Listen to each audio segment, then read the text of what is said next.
ఈరోజు మా పాప నా కోసము పరోటా చేస్తూ ఉంది. నాన్న కోసం తీమ్మ పరోటది, దాని నుంచి పరోటది.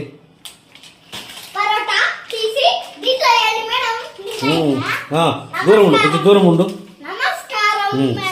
సింగిల్ పరోటది చేపట్టుకో. ఒక్కటిది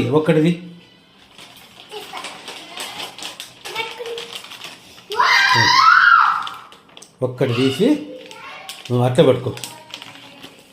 అట్లే ఉండు, అలా పెట్టు. ఇంకోటి ఒక్క నిమిషం ఆగు.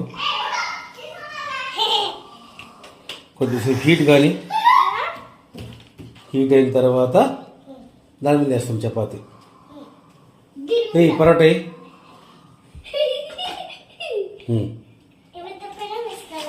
అది